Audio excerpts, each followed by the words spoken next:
begitu. Kayak itu dia, bedakan yang lain bang. Kalau yang lain itu pakai akal bang. Sekarang saya tanya, Tuhan bisa dilogikakan atau tidak bang Mas Saris?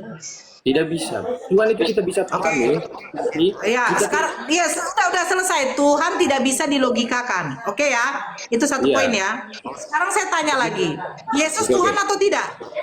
Tuhan Oke. Yesus bisa dilogikakan atau tidak? bisa, tetapi tidak sepenuhnya kita bisa melogikakan. Sudah selesai. Selesai, Bang. Ternyata Yesus adalah Tuhan yang bisa dilogikakan. Sementara Iya. poin yang kita bawahi, sabar dulu, Bang. Oke oke. Sementara yang harus kita garis bawahi, Tuhan tidak bisa dilogikakan. Bagaimana kamu mau logikakan Tuhan yang dimana Tuhan itu tidak bisa kita lihat? Terus apakah Tuhan ada? Ada. Bagaimana kita tahu keberadaan Tuhan? Bang, detak jantung kamu, kamu selaraskan dengan detak detiknya jam itu sama, Bang. Betul tidak? Jadi begini kak ya. Betul tidak? Kalau Nggak iya, usah dulu begini bang, kita di sini, bang. Saya kalau diskusi kita nggak jadi begini. Saya diskusi kita menanggapi yang dimana narasi itu akan ketemu poinnya. Itu diskusi kalau saya. Kalau oke. abang saya katakan jadi begini nggak nyambung kita bang. Keberadaan Tuhan bisa kita lihat tidak usah dari ciptaan ini. Kita nggak usah dulu buat ciptaan. Ketika abang memegang denyut jantung abang, nadi abang, abang lihat detik jam itu sama, betul tidak? Betul betul. Nah, apakah bisa kita memproses seperti itu dengan sendirinya? Tidak. Pasti ada kerja tangan Tuhan, betul? Betul. Nah, inilah kita mengetahui keberadaan Tuhan itu ada. Tapi bagaimana bentuk Tuhan itu? Apakah Tuhan berbentuk jam? Apakah Tuhan itu berbentuk kambing? Apakah Tuhan itu berbentuk seperti saya? Apa seperti Bang Masaris? Ini yang nggak bisa dilogikakan, Bang. Oh bisa. Bagaimana caranya Tuhan apa? Bisa, karena Tuhan itu Tuhan di agama Katolik itu di Kejadian itu dia menciptakan manusia menurut gambar wujud Allah. Itu Kejadian 1 nomor 25-26. Oke, sekarang saya tanya, apakah Tuhan yang menciptakan langit dan bumi itu punya kelamin? ya kan itu awal mulanya kan roh ada di Kejadian. Saya bertanya, apakah Tuhan yang menciptakan langit dan bumi itu, marilah kita menciptakan manusia, menjadikan manusia segambar dan serupa dengan kita itu punya kelamin? Kalau abang larikan ke Kejadian 1 ya. Punya Ya, kelamin tidak, Bang? kalau semisalnya kakak mau mengupas itu, bisa lihat di Kejadian ayat 1 itu bahwa awal mulanya itu hanya roh. Jadi kalau semisalnya eh, kita kakak bertanya Tuhan itu punya kelamin, saya bisa menjawab Tuhan itu tidak punya kelamin karena manusia itu diciptakan. Terus Nah, sekarang cuman Tuhan kelaminnya Oke, tidak usah terlalu cuman panjang, Dek. Tidak usah terlalu panjang, sama saya tidak usah terlalu panjang. Pertanyaan oke. saya jadi begini. Tuhan itu adalah roh, ketika dia menciptakan manusia segambar dan serupa dengan Tuhan, segambar dengan serupa dengan Tuhan itu yang mana? Apanya yang Ya, sama? rohnya yang sama, jiwanya. Maka ketika diambil sudah jiwa itu, manusia sudah tidak ada apa-apanya lagi. Itu yang dimaksudkan dari ayat itu. Oke, berarti roh Tuhan dengan roh manusia sama? Sama. Karena Tuhan itu yang memberikan manusia itu kehidupan. Kehidupan itu adalah roh. Itu sesungguhnya. Sebab ketika tidak ada roh, Yang maka segambarnya itu apa?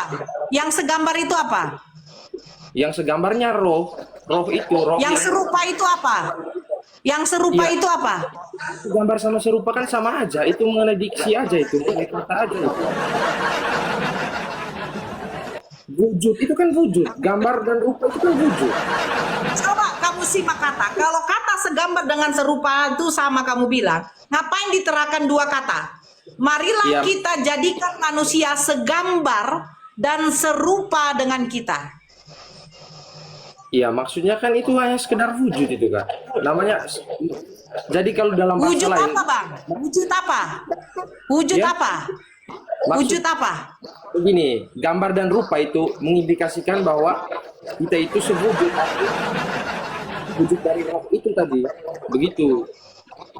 Emang roh berwujud? Iya kan namanya itu roh itu wujud, cuman kita tidak bisa lihat. Apa wujud roh? Apa wujud roh? Kalau dalam kitab suci itu roh kudus yang turun atas para rasul itu turun dalam bentuk lidah api, dalam bentuk angin kencang. Begitu, seperti itu. Berarti roh bisa dilihat. Bisa, kalau kayak 12 murid itu sudah bisa dilihat roh, bisa. Jadi roh bisa dilihat. Ya, roh bisa dilihat ketika itu dia berwujud dan roh datang itu sebagai wahyu Allah. Begitu. Apa wujud roh? Ya, kalau dalam kitab suci kan kita bisa baca itu pada hari Pentakosta tuh.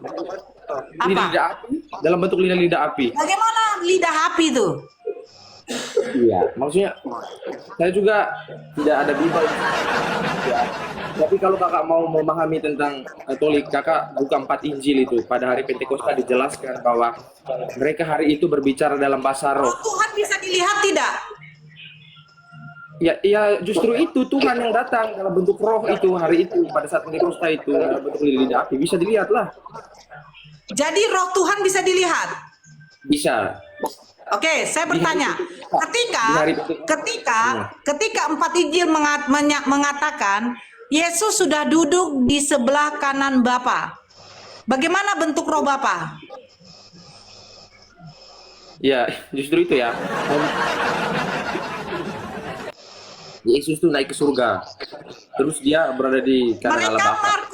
Matius mencatatkan, Lukas mencatatkan, Yesus sudah duduk di sebelah kanan Bapa. Bagaimana bentuk roh Bapa sehingga mereka tahu Yesus di sebelah kanan Bapa? Jadi begini, kitab suci itu adalah kitab suci itu ditulis betul kakak. Oke, kita buka ini dek. Kita buka ini ya. Kita tanya bagaimana bentuk roh Bapa. Itu saja. Itu di apa namanya? Pada saat hari Pentakosta.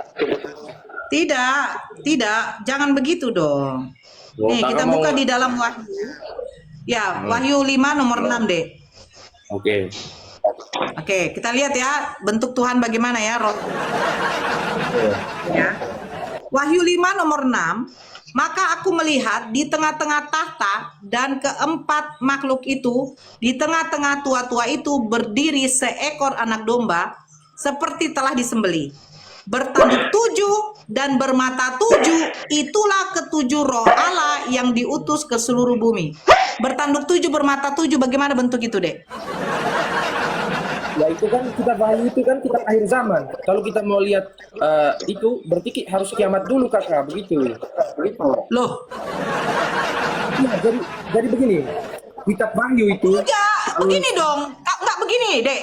Katanya itu kitab akhir zaman, tapi di situ sudah menjelaskan bahwa roh Allah itu bertanduk 7, bermata 7. Emang kakak sudah pernah rasakan akhir zaman? Makanya kakak tanya saya tak tahu. Kakak tahu. Loh, jadi kalau Tuhan itu ketika akhir zaman berbeda. Sebentar dulu. Berarti roh Tuhan ketika akhir zaman berbeda gitu. Begini kakak, kitab Wahyu itu menceritakan seperti apa akhir zaman. Sekarang yang saya tanya, yang saya tanya itu Matius, Markus, Lukas, Yohanes mencatatkan Yesus duduk di sebelah kanan Bapa. Nah, roh Bapa ini bentuknya seperti apa, Dek? Nah, saya juga tidak tahu, tetapi itu tidak tahu. Akhir zaman. Begitu. Dek, makanya kalau memang sebentar Dek, ini kita logika ya Dek ya, kita logika. Kalau memang kamu sendiri aja tidak tahu bagaimana roh Bapa itu, ya kan? Bagaimana mereka tahu bahwa Yesus duduk di sebelah kanan Bapa, sementara roh Bapa tidak bisa dilihat? Begini kakak ya, kalau kakak tadi bahasnya kan dalil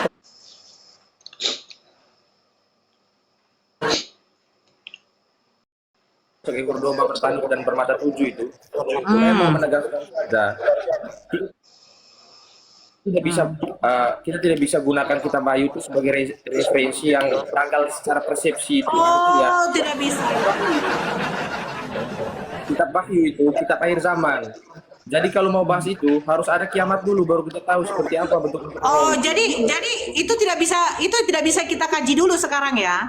Tidak bisa. Dan Pak. Nah, jadi kalau misalnya begini deh, kalau itu sebentar, kalau itu tidak bisa kita kaji, kita akhir zaman, berarti di akhir zaman itu ada setan dong, ada iblis dong di dalam surga kalian. Pasti, nabi-nabi palsu ada. Orang yang mewartakan. Di surga ada iblis. Iya, iblis itu bukan di surga tinggalnya. Loh, iblis itu ada di surga kamu loh, Dek. Bukan di Wahyu neraka dia. 12 nomor 7. Coba Iya, baca. itu semuanya kumpul saat akhir zaman untuk menghancurkan dunia.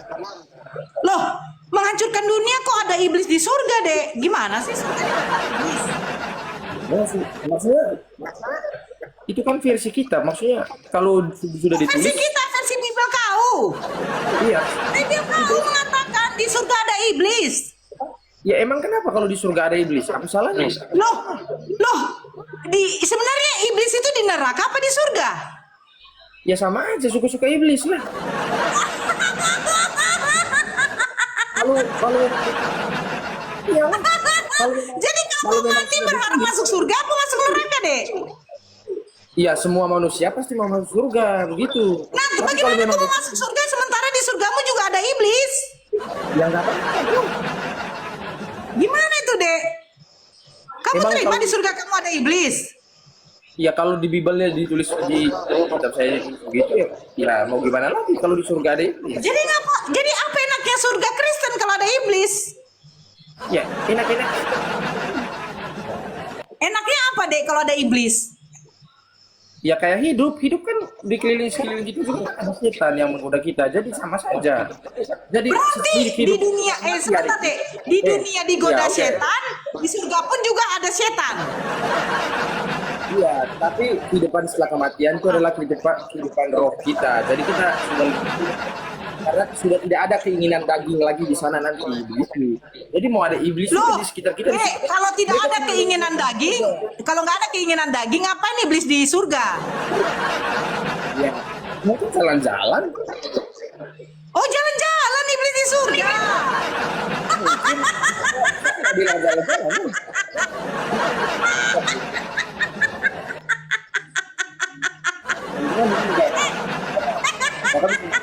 Kakak bisa dengar saya Iblis satu di hal. surga jalan-jalan. Kakak bisa dengar saya tentang satu hal ya begini. Jadi ada suatu pemahaman gereja Katolik itu di mana yang mengatakan bahwa Tuhan itu tidak bisa dijelaskan oleh logika manusia yang sempit. Adapun itu bisa dijelaskan itu bukan Tuhan. Gitu. Jadi iblis di surga ngapain, Dek? Aduh, parah ini. Begini, kakak tidak usah banyak omong tentang Tuhan, tetapi Loh, kenapa tidak usah banyak ngomong?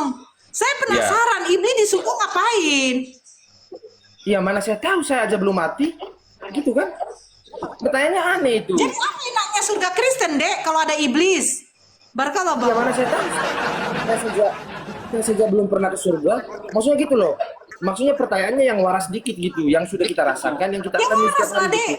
Kalau di surga itu masih ada iblis, apa bedanya surga dengan di dunia, Mbak? Di dunia, Dek. Dunia kita digoda iblis, masa di surga juga ada iblis? Belum tentu juga kan mereka goda kita di surga, dan kita itu tidak tahu. Itu udah melebihi kapasitas kita kalau bahas surganya. Itu adalah hal yang abstrak begitu. Kakak emang pernah ke surga? Tahu tentang kehidupan seperti apa di surga versi kakak? Dek, di Kehidupan surga itu nggak ada iblis, Dek. Iblis inilah yang akan membawa orang-orang yang bisa disesatkan dia nanti di neraka. Saya kasih tahu sedikit aja deh ya. Izin sedikit aja deh, izin sedikit. Ya. Ketika Allah memerintahkan kepada iblis untuk sujud hormat kepada Nabi Adam, iblis tidak mau karena kesombongannya. Akhirnya Allah melaknat iblis. Dan dan iblis meminta izin kepada Allah untuk ditangguhkan. Artinya apa?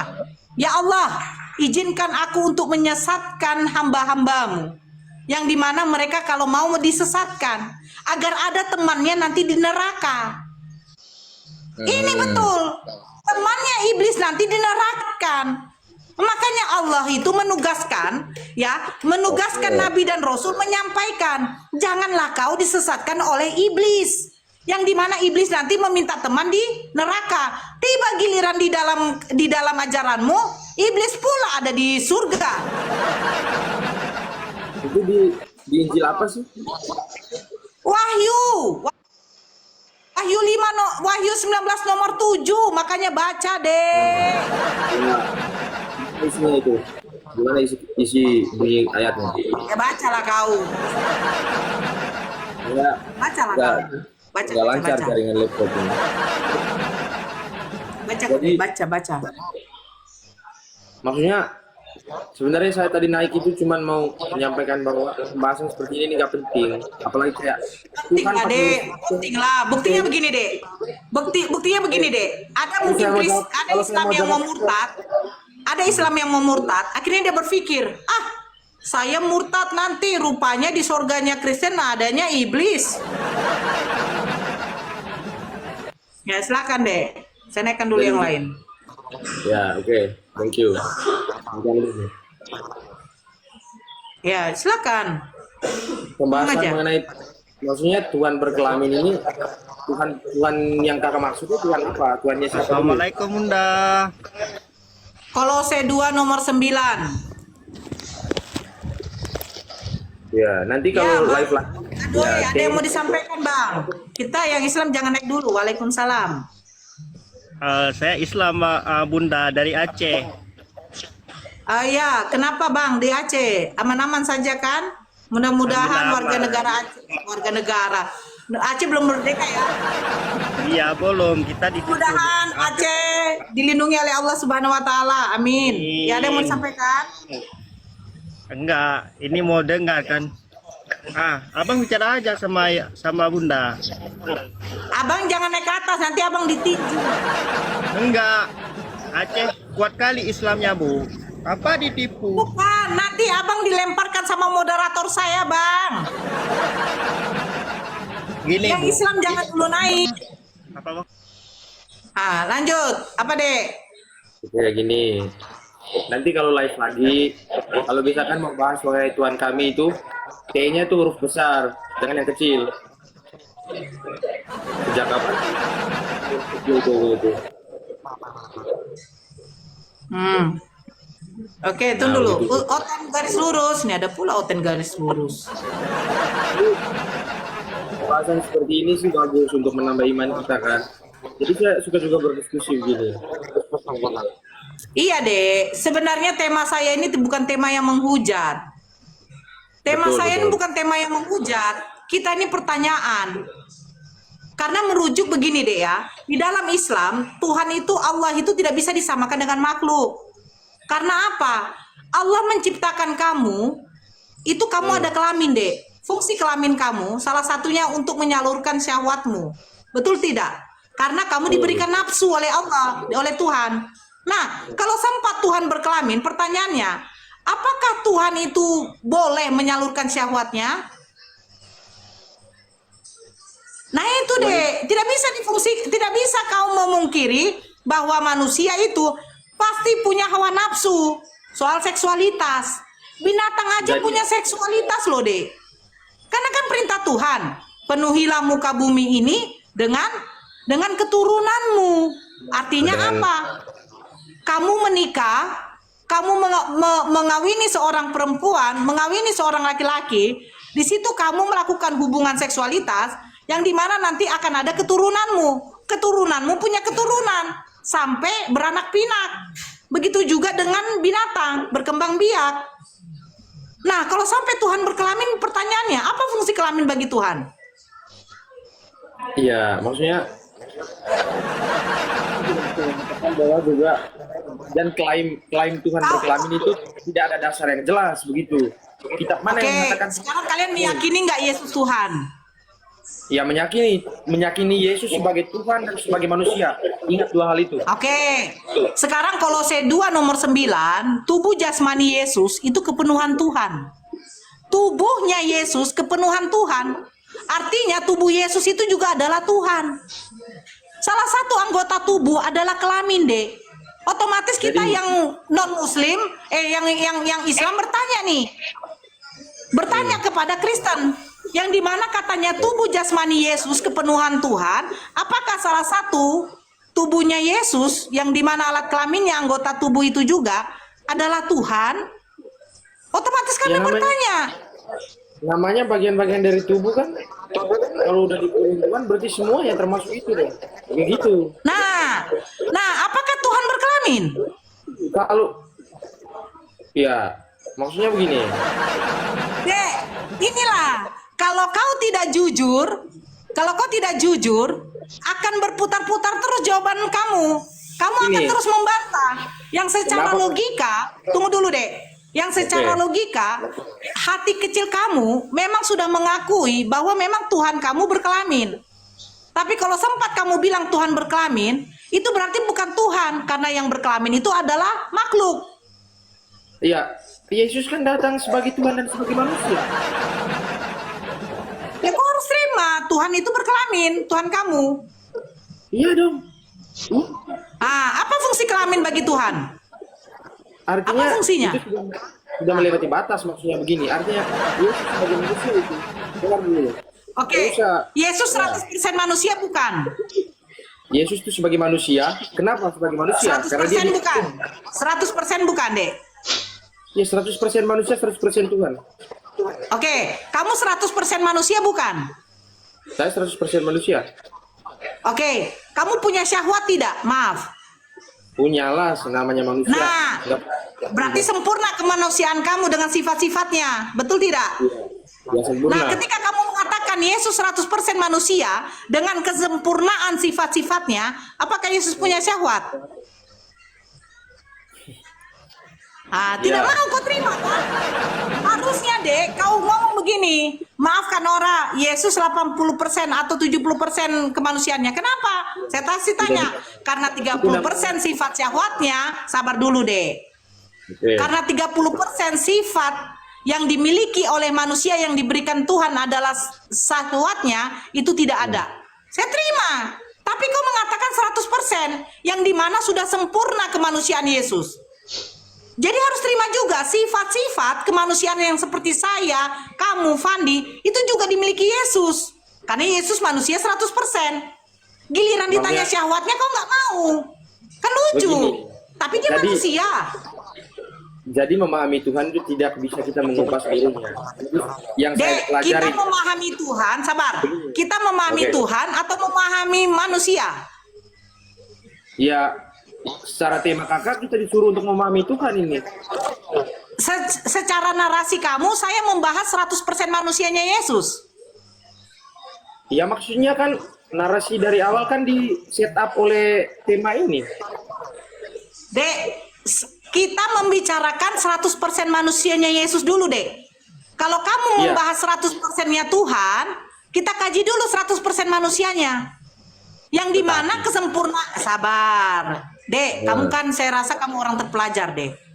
Iya, Saya sudah terpelajar. katakan, yang namanya 100% itu udah sempurna, Dek. Kecuali kau katakan 70%. 100% itu udah sempurna. Yang dimana 100% manusia kesempurnaannya itu memiliki sifat-sifat manusia. Sifat saya, sifat kamu itu sama, Dek. Kita mempunyai ego. Yaitu apa? Marah, menangis, takut, lapar. Sifat manusia, betul tidak? Ya, itu sifat manusia. Dimiliki oleh Yesus kan? Yesus pernah marah, Yesus pernah takut, Yesus menangis. Nah, ketika giliran saya mengatakan saya, kamu, Fandi punya syahwat, Yesus punya syahwat nggak secara kemanusiaannya? Oh, enggak ada. Kenapa nggak ada? Saya tanya. Kenapa nggak ada? Kita berbicara tentang manusianya ya. Kita berbicara tentang manusianya. Kenapa Yesus nggak ada syahwatnya kalau dia manusia?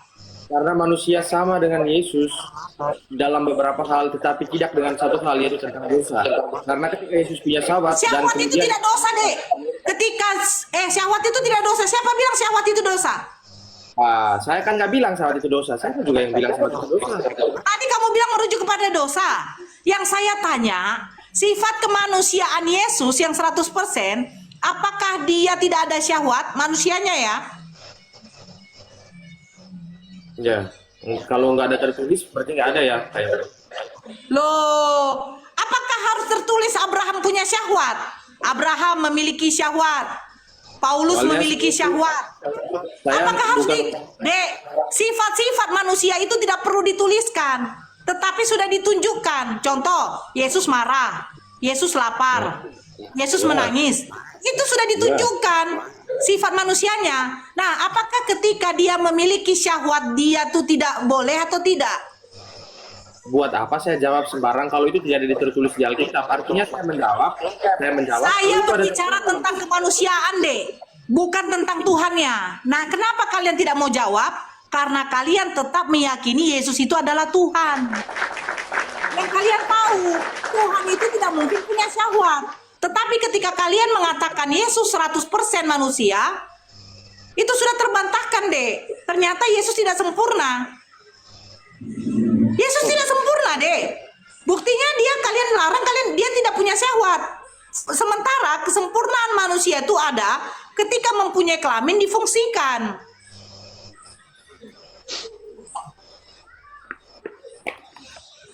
Iya ya, lanjut. Permasalahannya gimana? Permasalahannya ketika kalian membantah Yesus tidak punya syahwat, harusnya kalian jangan katakan Yesus itu manusia. Harusnya kalian katakan Yesus itu berarti Tuhan sepenuhnya. Jangan Tuhan 100%, manusia 100%. Giliran kita tanya deh. Sebentar dulu. Giliran kita tanya. Yesus Tuhan 100%, berarti sempurna ya? Nah, ketika dia ditanya kapan hari kiamat, ketika dia mengutuk pohon ara, ternyata satu, Yesus tidak tahu kapan hari kiamat. Kedua, Yesus tidak tahu ternyata pohon ara itu belum musimnya berbuah sehingga dia kutuk. Di mana? Di mana? Yesus tidak tahu hari kiamat loh, Dek. Ada itu. Jadi itu dia tuh pernah berkata bahwa pada hari kiamat nanti akan muncul nabi-nabi palsu, itu tanda-tanda kiamat ya. Kapan? Itu. Kapan itu? Kapan? Buka Injil. Pokoknya buka Tidak, Injil. saya tanya. Dek, kalau saya bilang besok ada petir, pasti kamu tanya. Besoknya itu kapan? Tanggal berapa? Hari apa? Itu tanda-tanda loh, Dek. Itu saya tahu, Dek. Tentang hari kiamat Yesus tidak tahu, anak manusia pun tidak tahu, malaikat pun tidak tahu, itu kata Yesus. Oke. Nah, kalau dia memang Tuhan sempurna yang 100%, kenapa dia tidak tahu hari kiamat? Kedua, kenapa dia tidak tahu pohon ara itu belum musimnya berbuah?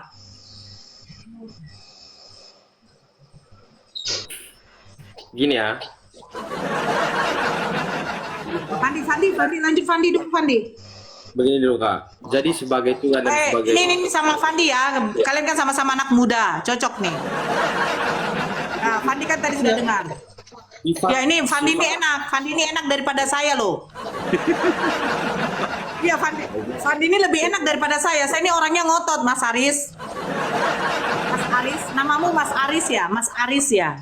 Ya, betul.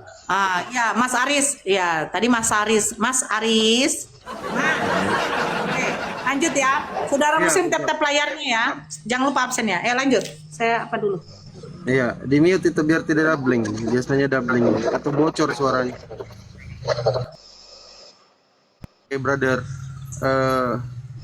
Nah inilah kenapa ada tema ini, brother. Ini konsekuensi akibat teman-teman Kristen itu mengatakan Tuhannya manusia.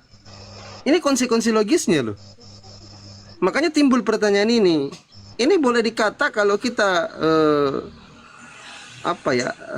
punya baby, anak itu, misalkan kita punya anak kita itu pasti bertanya, Pak, kenapa itu Tuhannya Kristen punya itu ya, titik.